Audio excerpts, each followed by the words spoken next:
Okay, class शुरू करने से पहले एक आपको रिसर्च दिखा रहा हूँ। कल एक स्टूडेंट ने रिसर्च की थी, जो कॉन्सेप्ट आपको पढ़ाया था तो उसी के बेस की था। तो आप उससे फायदा हासिल कर सकते हैं और उसको यूज भी कर सकते हैं। तो इन्होंने एक रिसर्च की, जो मैंने आपको बताया था कि एक कंसोलिडेशन बनती है तो उसका ब्रेकआउट जो फर्स्ट टाइम जिस तरफ होता है तो मार्केट उसके अपोजिट जाती है। सो इसी स्ट्रेटजी को इन्होंने euro UST 1 p.m. to 1 a.m. Time 12 hours का चेक किया। Total 66 setups was there. Directly he won 47, right? And with the one step martingale 15, overall 62 win but 4 is lost, right?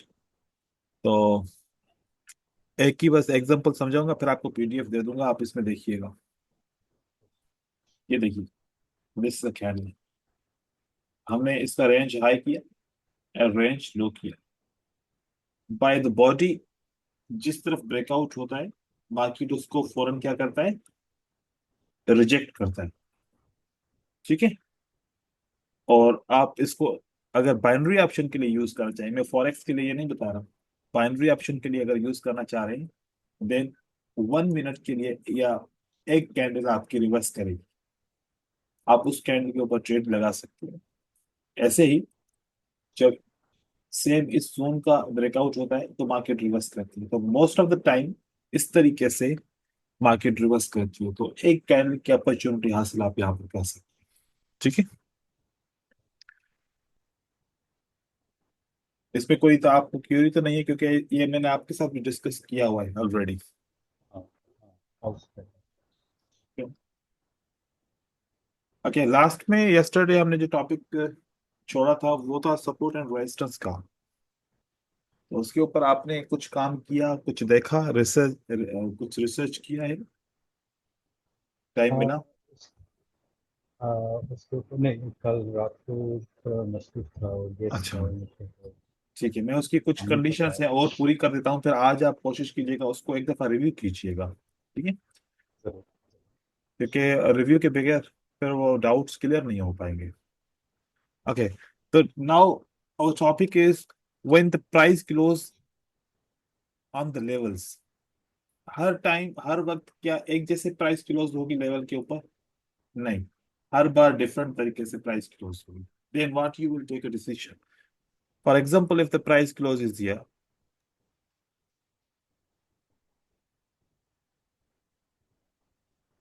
Like this, what you will do?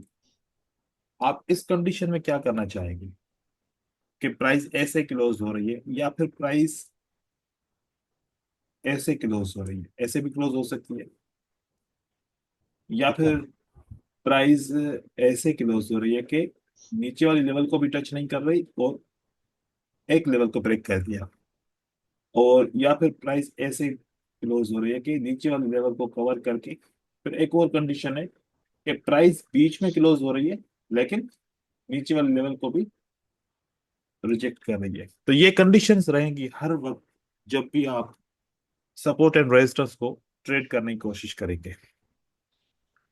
तो पहली condition बिल्कुल वाजे है, पहली condition के फौरन बाद ही क्या होता है कि मार्केट में मूवमेंट आ जाती है। बस ये शर्त है कि देखो कि यह क्या सेलर मोमेंटम में तो नहीं है।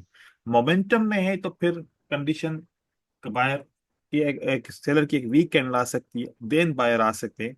और अगर मोमेंटम में नहीं है और अगर इसकी closing price and the opening price is same, then market आपके रिवर्स कर सकती है। तो जब भी आपने ट्रेड करना है कि क्लोजिंग एंड ओपनिंग का सेम होना जरूरी है। हमने रिसर्च किया कि जब कोई भी एक कैंडल ओपन होती है और अगर नेक्स्ट कैंडलस्टिक में गैप डाउन होता है तो प्रीवियस कलर की कैंडल को फॉलो किया जाता है मोस्टली, या फिर गैप अप होता है तो भी प्रीवियस कलर की कैंडल को फॉलो किया जाता है। मोस्ट ऑफ द टाइम ऐसा होता है। कभी कभार सपोर्ट एंड रेजिस्टेंस की वजह से नहीं हो पाता, लेकिन अगर आप ज्यादा परसेंटेज की बात करें तो ज्यादातर ये है, बहुत कम परसेंटेज है कि मार्केट रिवर्स करती है। तो इसी तरीके से अगर सेलर क्लोज हो जाते हैं ऐसे सपोर्ट पे, even there is no chance buyer को कोई चांस ही नहीं है और सेलर को कोई चांस नहीं है, क्योंकि बायर का आना जरूरी है। लेकिन अगर सेलर जंप करे तो फिर क्या कर सकता है मार्केट? कंटिन्यू कर सकता है। तो जंप जब होगा तो आपने इसका बहुत ख्याल करना है कि आप जब भी एंट्री करेंगे 5 सेकंड तक आपको वेट करना पड़ेगा, या फिर 4 सेकंड, 3 सेकंड, जब तक ये क्लियर ना हो जाए कि प्राइस ने जंप किया है, या फिर closing price of the previous candle and opening price of the current candle is same और नॉट सेम। तो इस कंडीशन में आपका लॉस हो सकता है। नाउ इन दिस कंडीशन, अब यहां पर वो होता है कि अगर जंप लगे तो बायर आ सकता है। कैसे? There is a gap, who needs to fill the gap?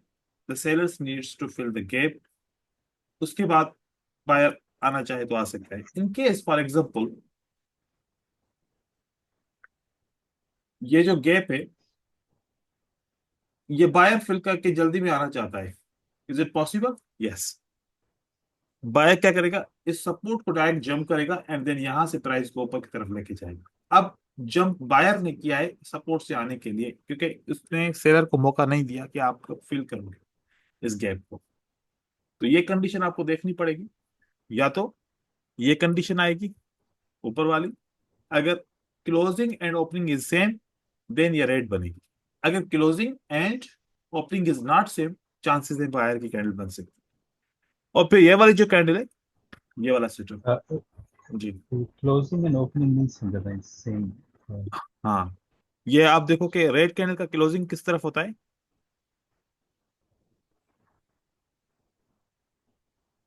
Red candle का क्लोजिंग डाउन की तरफ होता है, right? This is the closing price. Okay. Green candle का ओपन प्राइस कहां पर होगा, या फिर रेड कैंडल का ओपन प्राइस कहां पर होगा? तो अभी अगर मैं यहां से रेड कैंडल को ओपन करूं तो इसका ओपन प्राइस और पिछली रेड कैंडल का क्लोज प्राइस क्या आपको इक्वल नजर आ रहा है?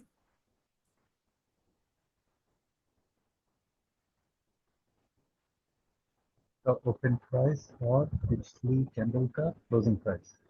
Look at previous candle, this is the previous candle close price and this is the current Right, candle right. Open price. Hmm. अब यहां पर अगर देखें, this is the close price and this is the open price. क्या difference है close and open में? Makes sense. Same? Is it same और there is a difference, little little difference? Yeah, yeah, it's on the same line. Same नहीं है ना? There is no हाँ, same. Means there is a difference, there is a gap, there is a jump, right? So same thing, अगर यहां पर close है ये open है, it means there is a difference. Close and open, there is a difference. So more than 90% or 90% we can say, if there is a jump, market will follow the previous color. What is the previous color? Red. Market will follow the previous color. What is that? It's a red. Here there is a jump, there is a difference in between close and open price. So this candle will follow the previous color. This candle will follow the mostly previous color. But sometimes not, as I told you here, because the candle close on the support and buyers take a jump to take the support from this level and then create a candle. There are only 10% chances in market कि ऐसे red की बाद green होगी या green के बाद red होगी। अगर नहीं तो फिर मोस्टली जंप को क्या करता है मार्केट? ऐसे कंटिन्यू करता this है। time. लेकिन देखो कि इसकी भी कंडीशन है। वो क्या कंडीशन है? साइकोलॉजिकल आपको ये समझना है कि when there is a jump, क्या जरूरत पड़ी सेलर को जंप लगाने की? मीन सेलर की अपॉर्चुनिटी नहीं बनती, ये जबरदस्ती आना चाहते हैं ना मार्केट में। ये जबरदस्ती आना चाहते हैं, ठीक है।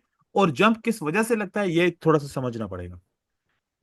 तो मोस्ट ऑफ द टाइम हमने देखा कि जब सेलर से सपोर्ट के ऊपर क्लोज हो गया, इसको ब्रेक करने के लिए जंप लगा कि हम कंटिन्यू करना चाहते हैं। ब्रेक किया, इन्होंने क्या लगाया? जंप लगाया। यहां पर सेलर क्लोज हो गया on the support, there is no chance for the seller. But seller अगर आना चाहते हैं तो then they need to jump up, overlap the candle and then market needs to go down. तो जब भी जंप लगता है कि दो कैंडल के बीच में, what's the reason is S N R. Reason is S N R. तो अगर आपने एस एन आर को नहीं देखा और यहां पर जंप लग गया, तो क्या समझेंगे कि ये जंप क्यों लगा होगा? ये जंप इसलिए लगा होगा कि इन्होंने एस एन आर से इंटरेक्शन किया है। किससे इंटरेक्शन किया है? एस एन आर से।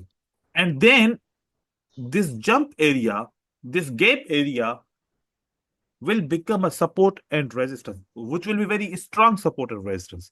और मार्केट में कानून के मुताबिक जब भी कोई लेवल ब्रेकआउट होती है तो मार्केट क्या करती है?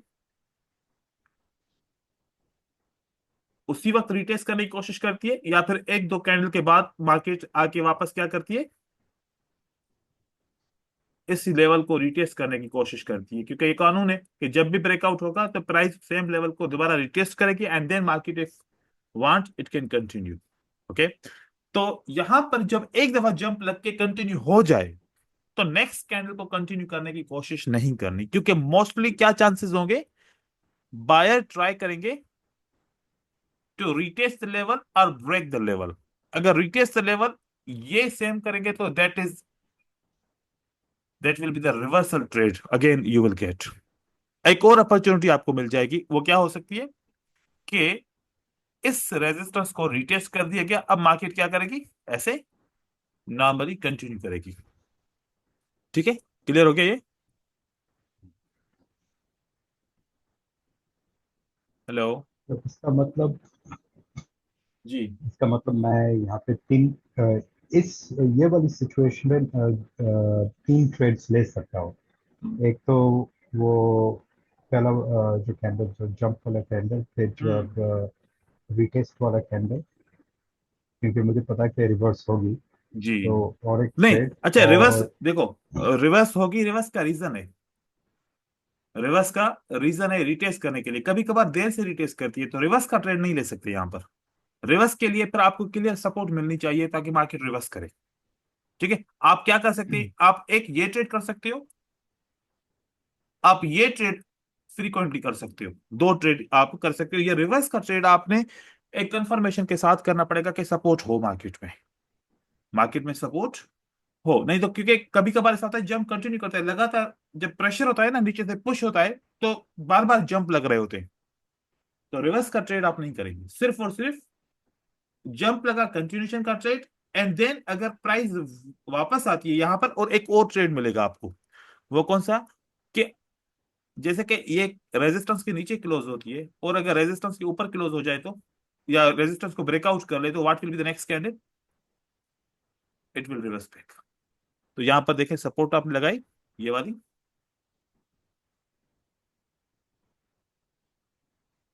या रेजिस्टेंस हो गई अभी क्योंकि प्राइस नीचे है। अब प्राइस ने क्या किया? डायरेक्टली इसको ब्रेक किया। अब डायरेक्टली ब्रेक करे या फिर दूसरी कैंडल ब्रेक करे, विद इन 5 कैंडल ये ऑपरेशन होना चाहिए। विद इन 5 कैंडल, बहुत दूर से हम नहीं करेंगे इसको।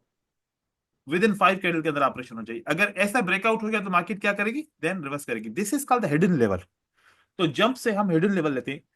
और आपको पता है कितने किस्म के गैप से कितने किस्म के जंप्स होते हैं मार्केट के अंदर? एक ये जंप है। अब आप इसका, आपको अगर मैं बताऊं कि ये जंप हमने कहां से इसका कॉन्सेप्ट लिया। एक हमारे पास पैटर्न है, बुलिश हरामी एंड बियरिश हरामी। अगर उसकी फॉर्मेशन को देखा जाए कैसे बनता है,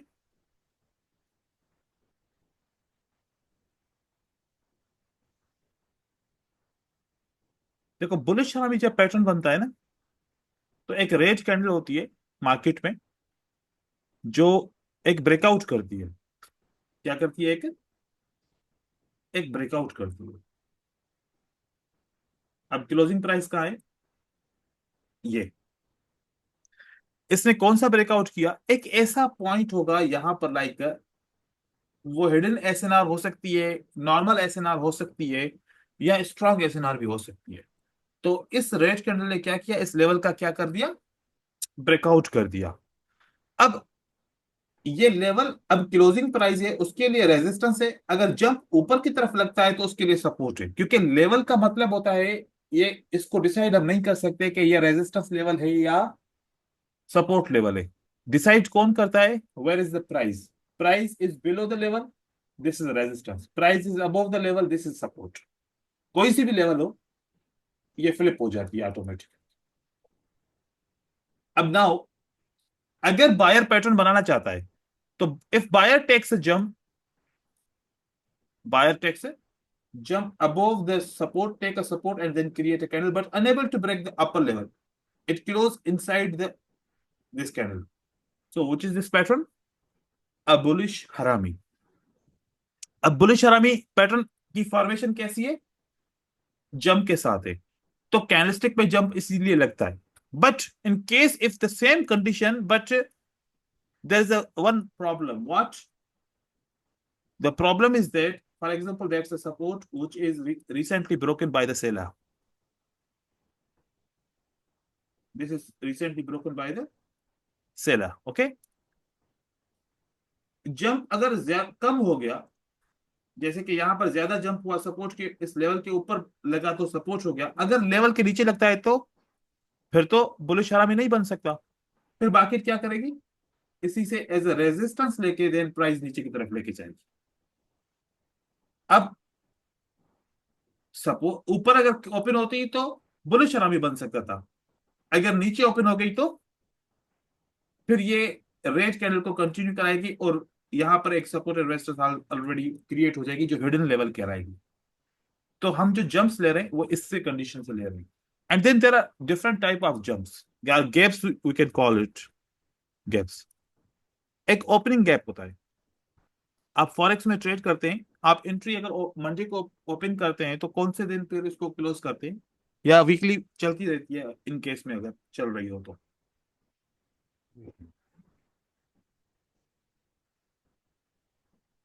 वीकली। डेली या वीकली? नहीं, वीकली। डेली। हाँ, daily actually, daily. Daily it means intraday, right? तो हाँ, इंट्राडे। मार्केट में जब मंडे के दिन आता है तो मार्केट ओपन होती है और फिर लगातार नेक्स्ट वीक तक चलती रहती है। मतलब कब तक चलती रहती है? फ्राइडे तक। जब मार्केट मंडे के दिन ओपन होती है और फ्राइडे तक चल रही होती है, तो फ्राइडे के बाद फिर सेट एंड सन क्या होता है? ऑफ होता है, मार्केट हाँ। क्लोज होती है। देन नेक्स्ट मंडे को फिर मार्केट ओपन होती है। हाँ। अगर फॉर एग्जांपल जुमे के दिन यहां पर मार्केट क्लोज हो गई, अब मंडे के दिन यहां पर ओपन होती है, तो इसके और इसके डिफरेंस के साथ क्या आप कहेंगे? Which is this gap? Opening है। Opening gap. कभी भी अगर जुमे के दिन आप एंट्री करें तो याद रखिएगा कि जुमे के दिन ही क्लोज करनी है, क्योंकि इससे मुझे बहुत नुकसान हुआ है। एक दफा ऐसे ही मैंने जुमे के दिन क्लोज करना भूल गया, नहीं कर पाया, हो सकता है किसी वजह से। मंडे के दिन जब मार्केट ओपन हुई तो मैं जितना प्रॉफिट में था उतना लॉस में आ गया था, क्योंकि इतना बड़ा मोर देन 80 पिप्स का गैप। गैप लगा था। ठीक है, 80 पिप्स का भी गैप लग लग सकता है, that's possible, not all the time but sometimes ये होता है, लगता है, क्योंकि मंथ भी क्लोजिंग थी, वीक भी क्लोजिंग थी, न्यू मंथ ओपन हो रहा था, और न्यू वीक की जो ओपनिंग थी वो भी नए महीने के अंदर। ऐसा कोई सीन हो गया कि फिर मुझे बहुत नुकसान हो गया था। तो याद याद रखिए, देयर इज ओपनिंग गैप। तो गैप का कॉन्सेप्ट यहां से भी मिलता है। देन दूसरा एक गैप होता है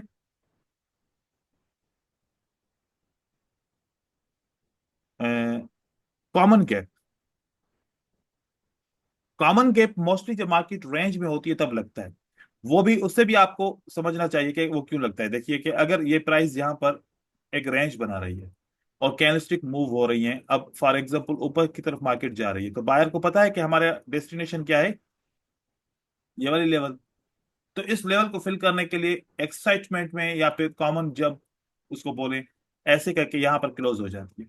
लाइक वाइज अब गैप्स आपको ज्यादातर कहाँ पर दिखते हैं? MT4 पे दिखते हैं।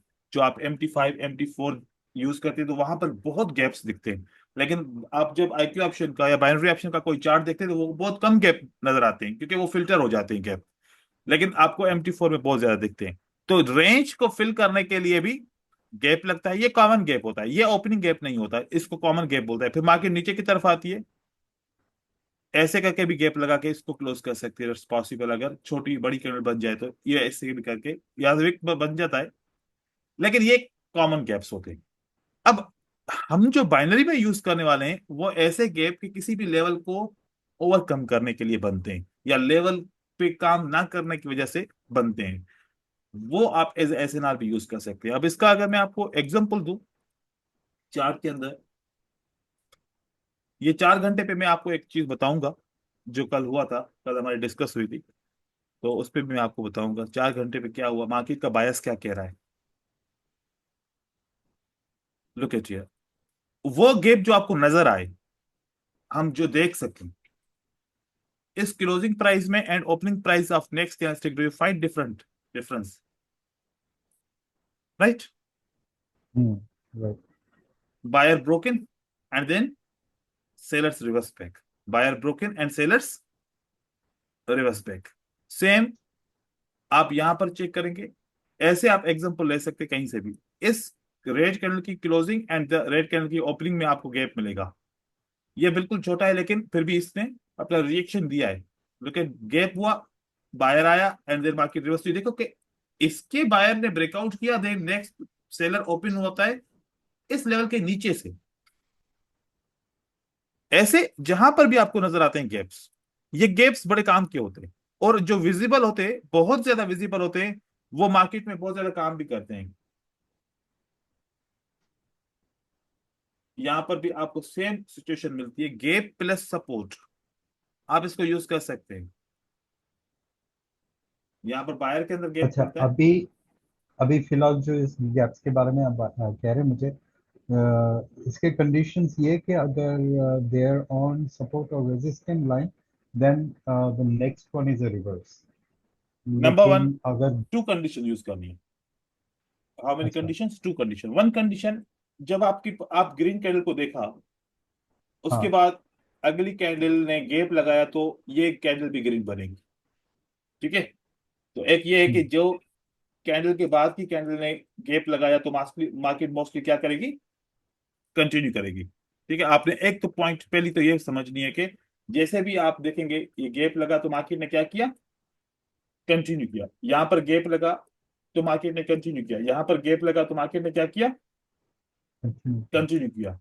जहां पर गैप लग रहा है तो मार्केट क्या कर रही है, नंबर वन, यहां पर भी गैप लगा तो मार्केट ने क्या किया, कंटिन्यू। यहां पर भी गैप लगा तो मार्केट ने क्या किया, कंटिन्यू। यहां पर भी गैप लगा तो मार्केट ने क्या किया, कंटिन्यू। देखे, ये आपके सामने एग्जांपल है। यहां पर गैप लगा तो मार्केट ने क्या किया, ये क्लोजिंग प्राइस ये एंड सारे ओपनिंग प्राइस गैप्स नजर आ रहे हैं। आ रहे हैं ना पहले अभी। तो मैं, हाँ, पहले तो मैं कभी इसको इधर गौर से नहीं देखा, मुझे तो सारे एक ही लाइन के नजर आ रहे हैं। अभी आपने दिखाया तो इतने सब ढेर सारे निकला है।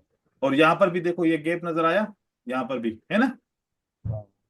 तो देखो कि हाँ। गैप, ये गैप, इस कैंडल के बाद का गैप लगा, कैंडल का कलर क्या है, रेड। ये- इस कैंडल के बाद गैप लगा, कैंडल का कलर क्या है, इस कैंडल के बाद गैप लगा, कलर क्या है, रेड।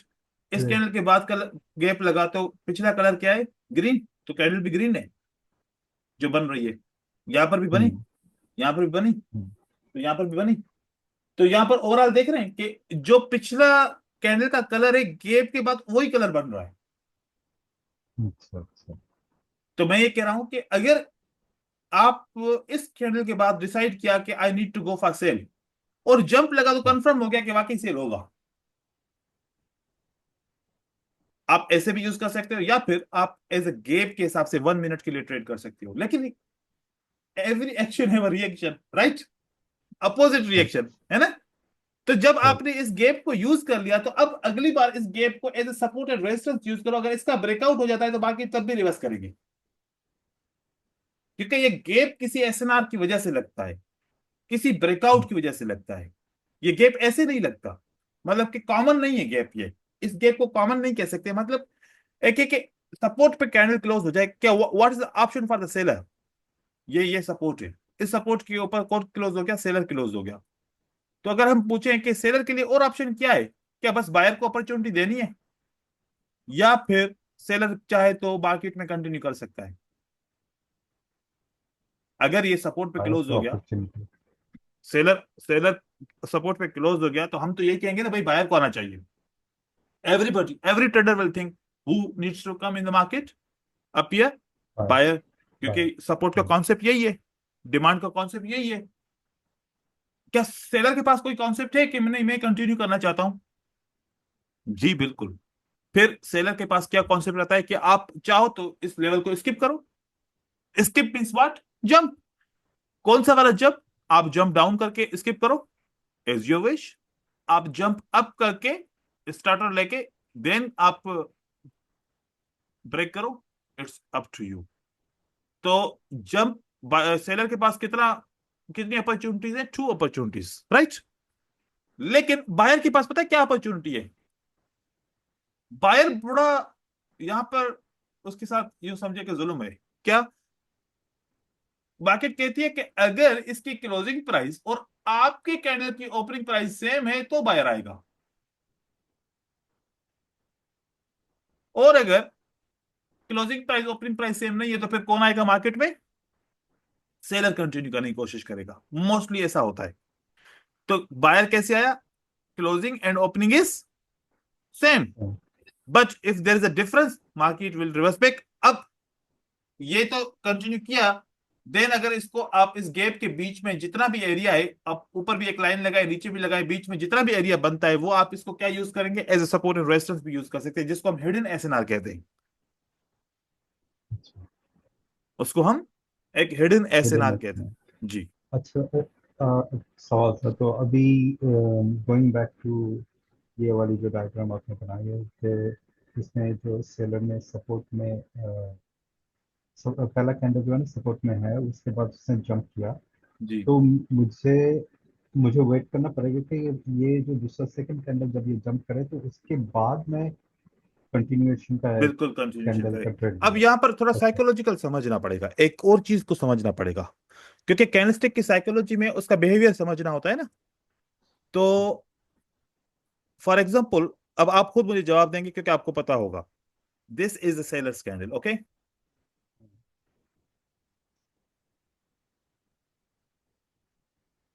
सेलर कैंडल का जो विक हाई होता है और विक लो होता है, इनडायरेक्टली ये भी एक एसएनआर लेवल शो करता है कि this is a resistance and this is a support, right. Currently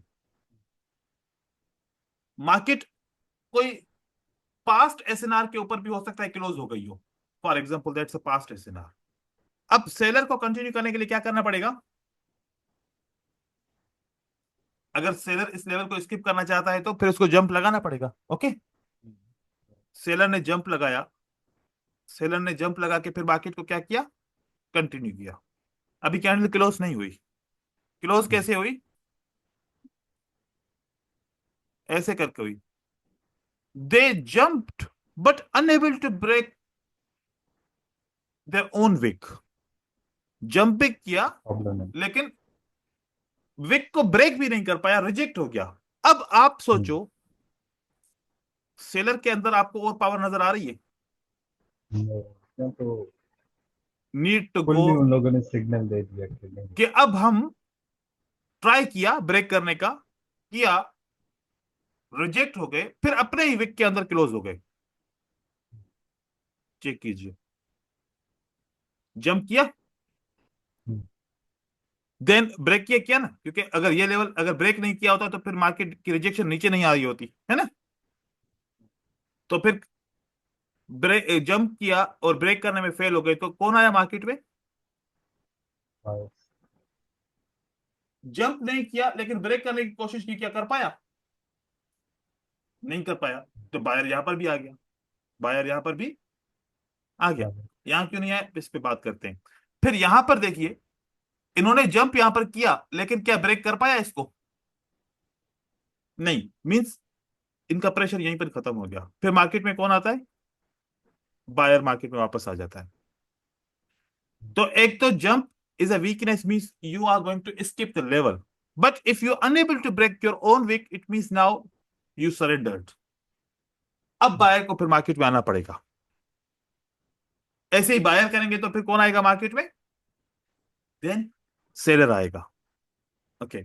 अब जैसे कि दोनों कंडीशन है कि इमीडिएट बायर भी आ सकता है लाइकवाइज, और यहां पर जैसे इमीडिएट बायर आया, लेकिन यहां पर हमने देखा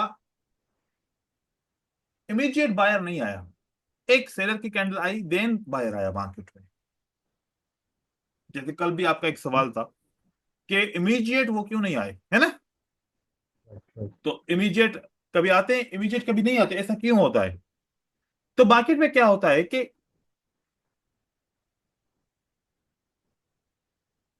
जब प्राइस एक डाउन की मूवमेंट में आ रही होती है, इसके ऊपर देखना होता है कि यहां पर क्या किया है बायर ने या सेलर ने। सेलर ने यहां पर बायर के लिए क्या किया है, उनकी लिक्विडिटी स्वैप की है।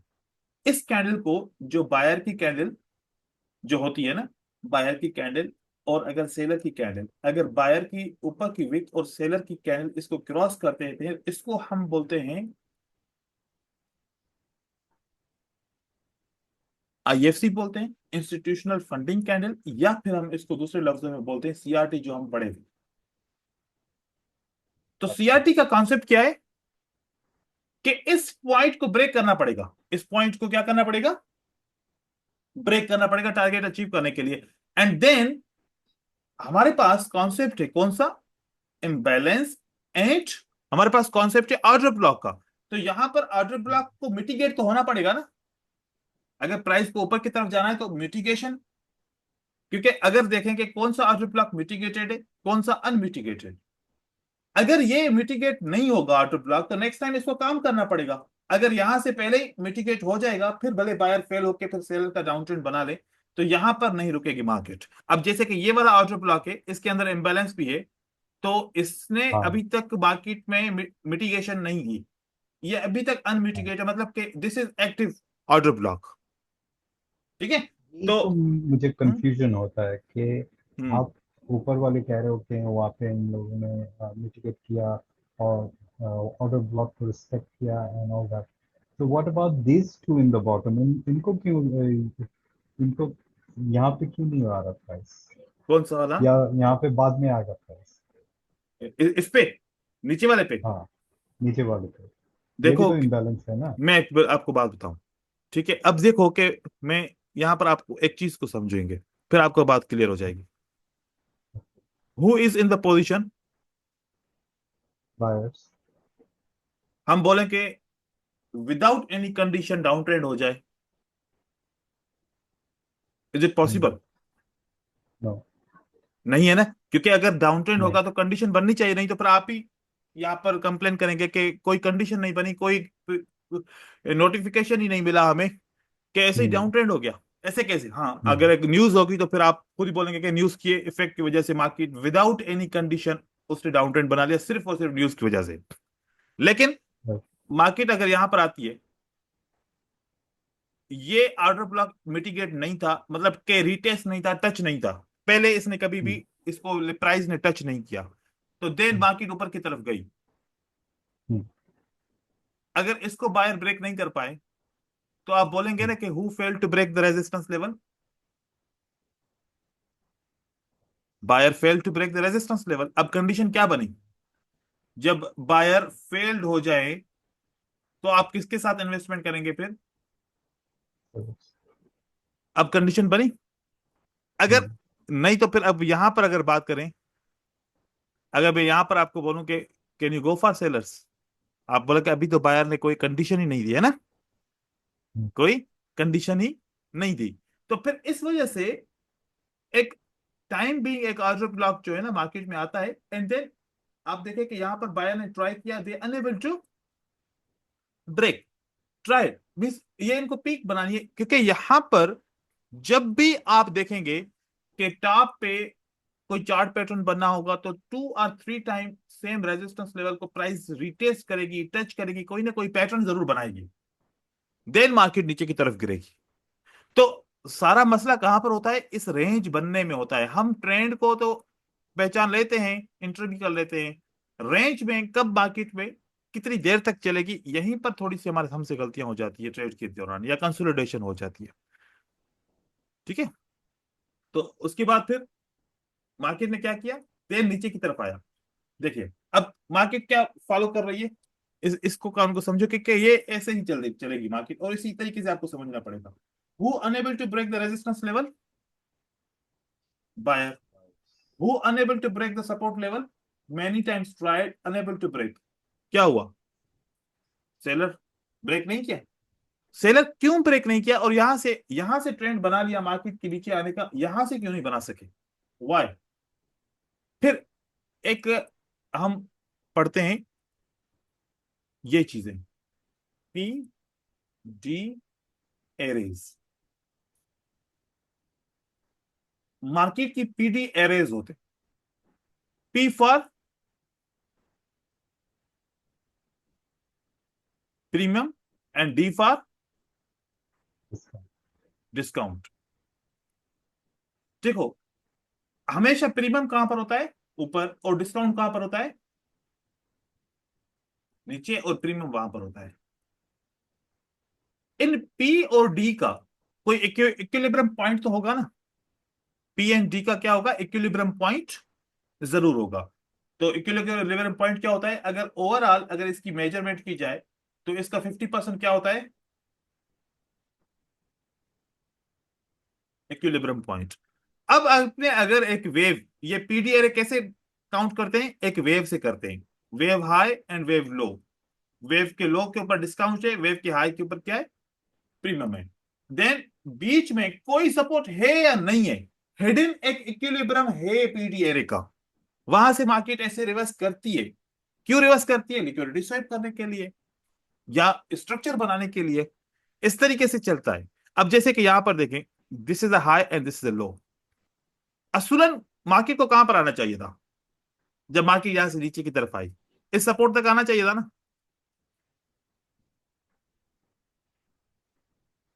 हाँ। अगर मार्केट नीचे आ रही है तो इसके लिए सपोर्ट तो यही है ना? और ये डिस्काउंट, ये हाई प्राइस है। तो मार्केट क्या कर रही है? ये हाफ से थोड़ा सा कम करके यहां पर सपोर्ट को वो कर रही है, फॉलो कर रही है। तो ये प्राइस के ऊपर डिपेंड करता है कि वो इक्विलिब्रियम पॉइंट को ले रही है, सपोर्ट को ले रही है, और या फिर कौन सी पॉइंट को ये ज्यादा प्रेफर कर रही है। ठीक है, हम अपने वापस टॉपिक पे आते हैं। तो जंप्स के बारे में जो मैं बात कर रहा था, तो जंप्स को आप क्लियर कीजिए कि जंप्स इस तरीके से आपको क्या टाइमिंग रखनी पड़ेगी। यहां पर देखें, यहां पर क्या लिखा हुआ है? यहां पर लिखा हुआ है 30। ठीक है, मतलब ये चार्ट जो शो कर रहा है ये 30 मिनट एक चार्ट के ऊपर कैंडलस्टिक, या से मेरी स्क्रीन बड़ी है तो ज्यादा कैंडलस्टिक आ रही है। अगर आपकी 14 इंच की स्क्रीन होगी और 30 पे रखेंगे तो आपके पूरे चार्ट के ऊपर कितनी कैंडल्स आएंगी? 30 आएंगी। आप इसको जितना बड़ा कर सकते हो, जब ये आ जाए कि you can not zoom in more, तब तक आपने चार्ट को रखना है, तो फिर आपको जंप जाहिर होगा। अगर आप ऐसा चार्ट करके ट्रेड करोगे तो आपको जंप का पता नहीं चलेगा। समझ रहे हैं? ऐसा करके करेंगे तो आपको जंप का पता नहीं चलेगा। अब मार्केट जो नीचे की तरफ जा रही है, कल मैंने आपको एक स्ट्रक्चर समझाया था, क्या वो स्ट्रक्चर बिल्कुल सही काम किया या गलत किया?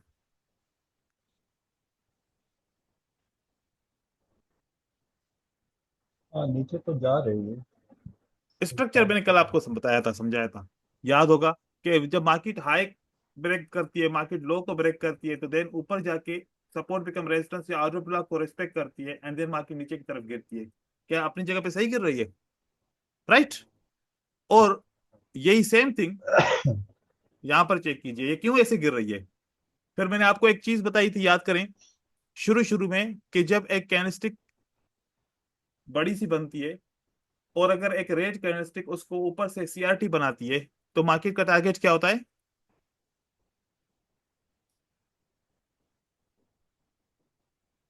हाँ, मार्केट में टारगेट होता है कि ये जो बड़ी ग्रीन कैंडल की लो पॉइंट। ऊपरी प्राइस तक, हाँ, लो पॉइंट तक और आना मतलब कि ये जो लो विक है, और इसका चाहिए। इसका और इसका इक्विलिब्रियम पॉइंट क्या रहेगा? बीच में। बीच में। तो आप जब यहां से ट्रेड करोगे, फर्स्ट पॉइंट आपका क्या रहेगा? इक्विलिब्रियम। मतलब जो आपका TP1 होगा वो इक्विलिब्रियम पॉइंट होगा, है ना? एंड देन आपका फिर जो सेकंड पॉइंट होगा वो नीचे वाला होगा। तो मार्केट ने 4 घंटे पे क्या बनाया हुआ था कल? सीआरटी बनाया हुआ था। तो आज पहला टारगेट क्या है मार्केट का? ये। एंड देन मार्केट का टारगेट क्या है? ये वाला। अब इससे क्या पता तो चलता है? अच्छा। इससे क्या पता चलता है? जो ट्रेडर के पास ये इल्म नहीं है ना, तो वो ट्रेडर फिर एक ही टाइम फ्रेम पे स्टक रहता है। ये क्या रहा? बायस। मींस एक टाइम फ्रेम दूसरे टाइम फ्रेम से अलाइनमेंट करता है ना।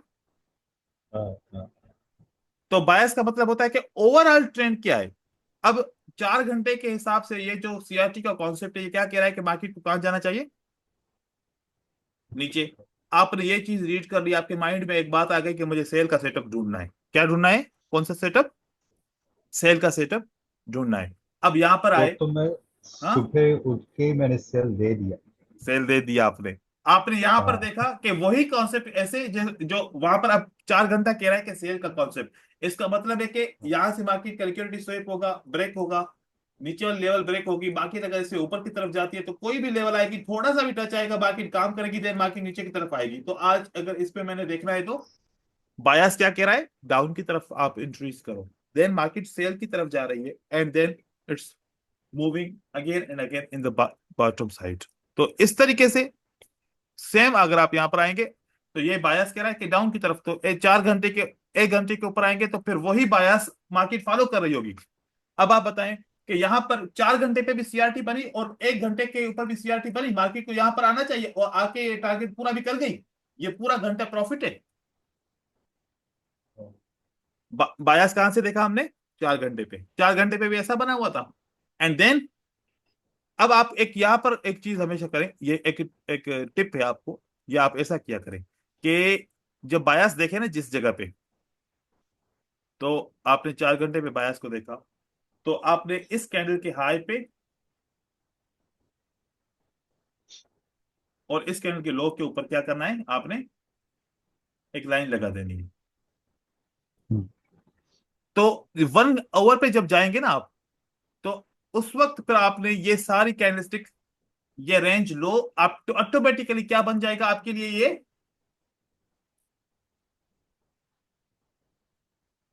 अच्छा। आपने वहां पर सीआरटी देखी 4 घंटे पे, और वो 1 घंटे के ऊपर क्या बन गया automatically? Range high and range low. अब 1 घंटे के अंदर सीआरटी को चेक करो। Where is the CRT? जब सीआरटी बनी, जब अगर आप यहां पर होते तो सीआरटी बनी है ना। हम्म, थर्ड कैंडल को आपको ट्रेड करना होता है। किसको? थर्ड को। फॉरेक्स के लिए थर्ड को ट्रेड करेंगे और आपका स्टॉप लॉस क्या रहेगा? This high is your stop loss. What will be the profit? This will be the profit. तो ये मूवमेंट इस तरीके से रहती है। चार लेकिन घंटे प्रॉफिट तो मैं लेना चाह रहा हूँ एकदम रेंज लो पे। अब नहीं, रेंज लो पे नहीं। पहला क्या होगा? इक्विलिब्रियम। तो 4 घंटे की इक्विलिब्रियम पॉइंट क्या होगी? सेंटर में होगा ना, मिडिल में। ये होगी सेंटर में। तो मार्केट पहले टच क्या करेगी? यहां पर, है ना। हाँ मार्केट को क्या हाँ करना चाहिए? पहले यहां पर टच करना चाहिए। ओके। देन हाँ मार्केट इस ऑर्डर ब्लॉक को रिटेस्ट करेगी। देन मार्केट नीचे क्या आएगी? तो इसको नीचे तक आने के लिए थोड़ा सा टाइम चाहिए, हो सकता है कि डायरेक्टली भी आ जाए, लेकिन मार्केट यहां हाँ। से जरूर क्या करेगी?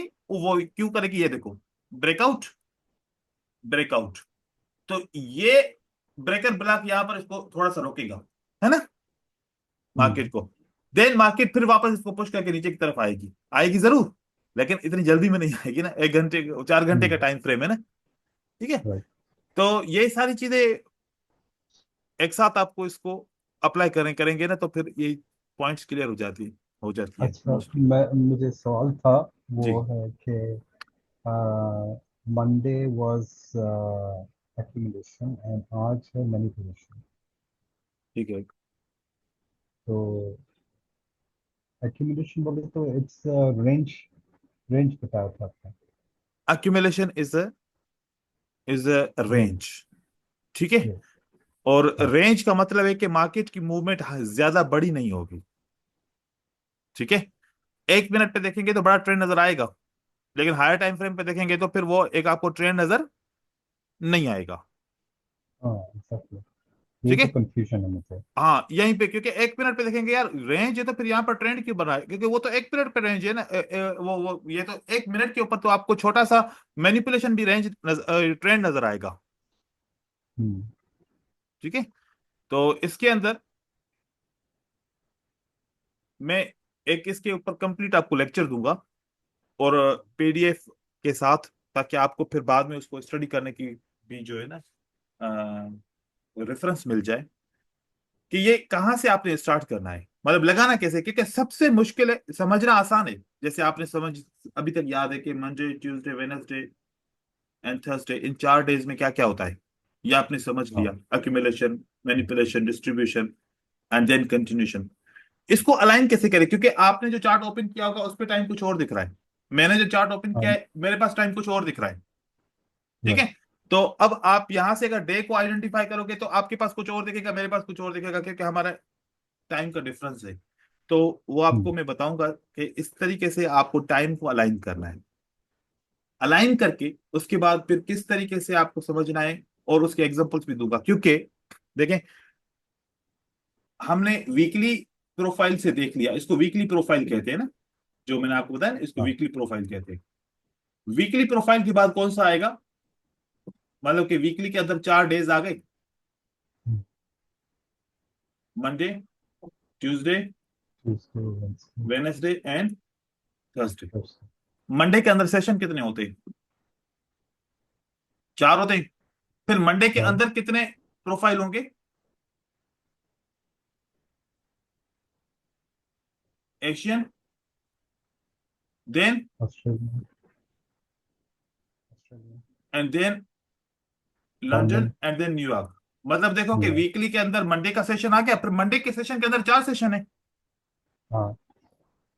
फिर आप अगर देखेंगे तो हर एक सेशन को 4 4 घंटे या 5 5 घंटे की मार्केट मिलती है, हाँ। फिर उसके 4 सेशन बन जाएंगे। अगर हम हाँ।